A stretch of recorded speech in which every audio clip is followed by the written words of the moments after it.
Hey, everybody, this is Perch. I was talking to a friend who works for one of the publishers, and there's this problem that gets brought up a lot. How do we attract new readers?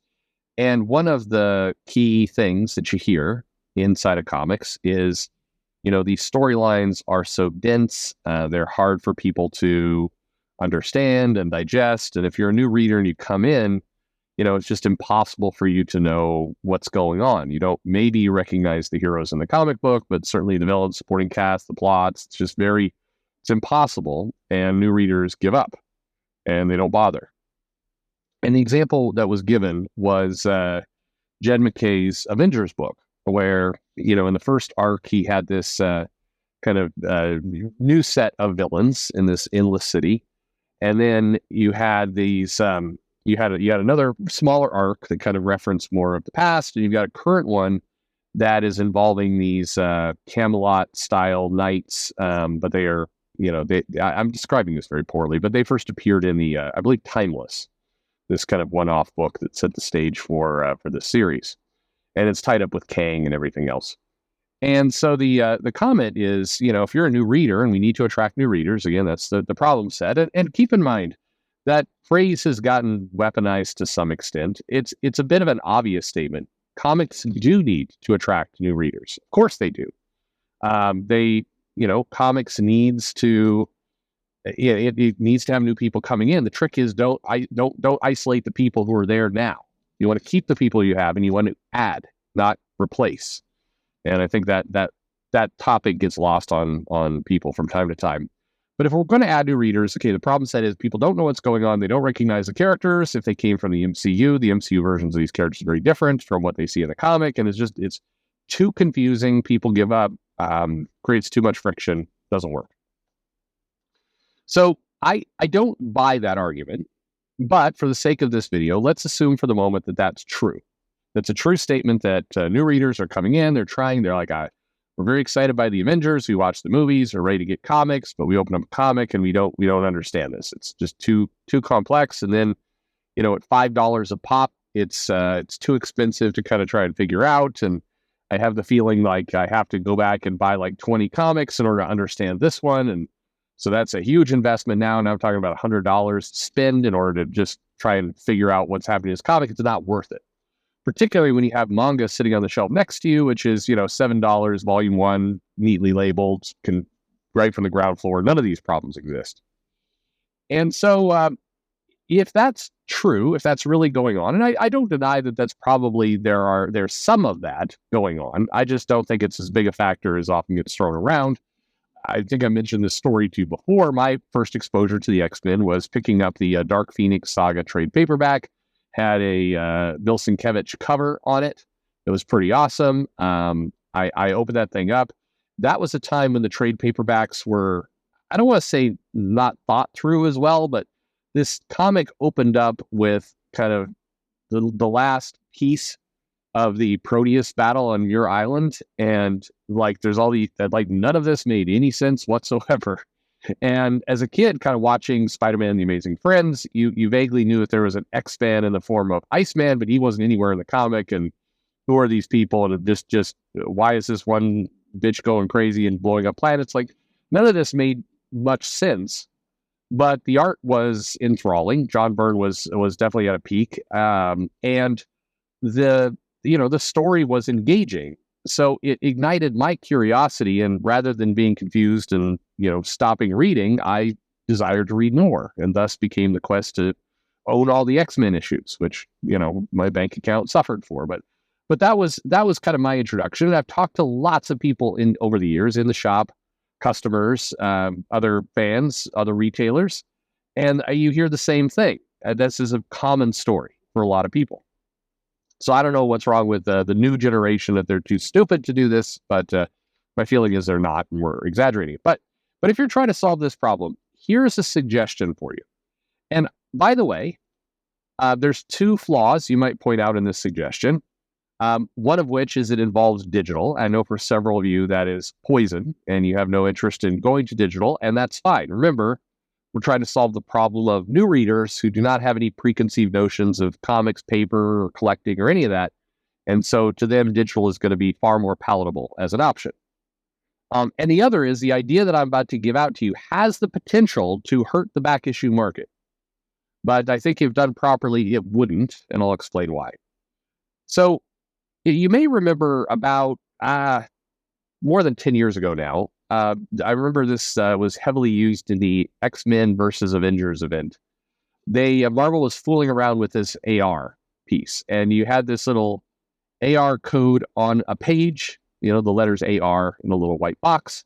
And if you held the phone over it with the Marvel app on it, it would do image recognition of the panel, and you would get either the original art, like the black and white art, or some backstory, or an interview with the creator, or just more. It's kind of like bonus materials for the comic.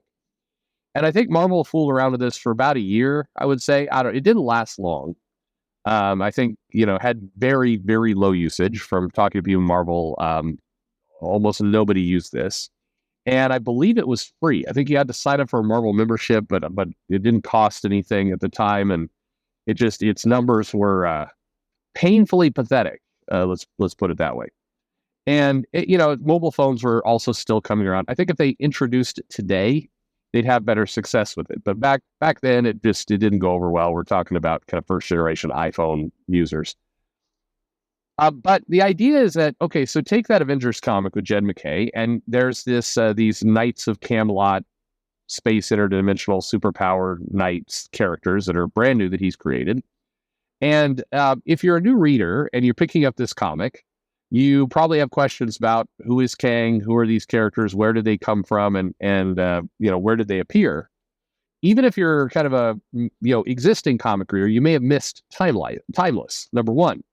So the historical way of doing this, you put a little yellow box in the panel that says these characters first appeared in Timeless number 1. Go get your copy now. Except the problem is, because of what's happened with the local comic shop market, the odds of getting your hands on that issue may be a little tougher than it used to be. You can't just wander down the street to your local comic shop, pick it up, find it. Yes, you could certainly go to digital and get it there, but again, it's just you're having to sign up for an account, you're having to pay money. It's still requiring that investment. So the idea is, much like Marvel did with the AR stuff back in the day, when you have a comic and you open up to that first page and you get here are the characters in this story and a brief little recap, there's a QR code there, just a standard QR code that you see in a restaurant. And when you scan it, you literally get the issues, the previous issues, free. Now, not the entire comic. Again, this is where I say we don't want to tank the back issue market and we don't want to leave money on the table. But for Timeless, for example, there were a bunch of stories in there, and there was about, 10, 12 pages relating to Kang and these knights. And so just have those 12 pages there, and you put a kind of the cover of the issue you're reading. So this is digital again. Picture you open up the comic, first page, you get this little recap of the story in text, you get the QR code. You scan the QR code. You are presented with the same cover of the comic you're holding in your hands, and here are the events leading up to this comic. And then you have the pages in digital format that relate to this comic that you're reading. So in this case, you take the pages from Timeless. You take a couple pages from one of the Kang origin stories. And this would take some work. Don't get me wrong. It would be slightly a headache, but not as bad as you'd think. Marvel has all these files digitally. It really just takes somebody building a database to say, if the story's about Kang, here are the 10 to 20 pages that fill people in on Kang and give people a little comic and a story. And then heavily promote, like, if you want to get the whole thing, like if you like these 10 pages from Timeless, here's the cover you're looking for. Here's the link to buy it digitally. You can get the entire comic. Or here's what you want to look for at your local comic shop, or any number of things you could use to sew this together.